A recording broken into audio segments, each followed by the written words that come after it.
মেসিকে নিয়ে যুবভারতী ক্রীড়াঙ্গনে যেটা হলো সেটা দুর্ভাগ্যজনক, লজ্জাজনক এবং অত্যন্ত কুরুচিকর।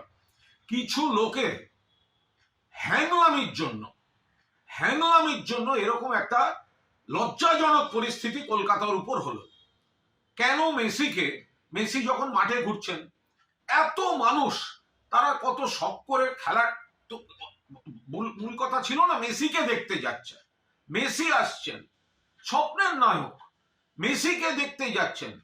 তো মাঠের মধ্যে যখন মেসি ঘুরছেন, তো বাকিরা মেসিকে একটু সামলে শুধু তার নিজস্ব দেহরক্ষী দিয়ে একটু ভিড় থেকে আগে মানুষের দিকে তাকিয়ে হাত নাড়তেন। তারা যারা এই এত দামি টিকিট কেটে দেখতে এসছেন তারা দু চোখ ভরে দেখতেন। তো সেটা করা গেল না। এত কিসের হ্যাংলামি? কয়েকজনের যে আধিক্যতা দেখছি, এটা কিসের? এটা মেসি দেখা না নিজেকে জাহির করা?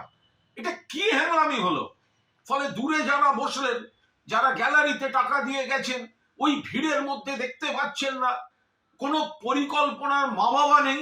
এই আয়োজক এটা হচ্ছেটা কি?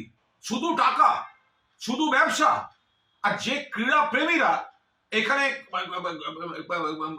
গেলেন, পুরো যুবভারতী ভরিয়ে, অনেক বড় ডার্বিতেও এত লোক হয় না। সে মানুষগুলো কিন্তু সকালে গেছে শুধুমাত্র মেসিকে দেখবে বলে। মনে রাখবেন,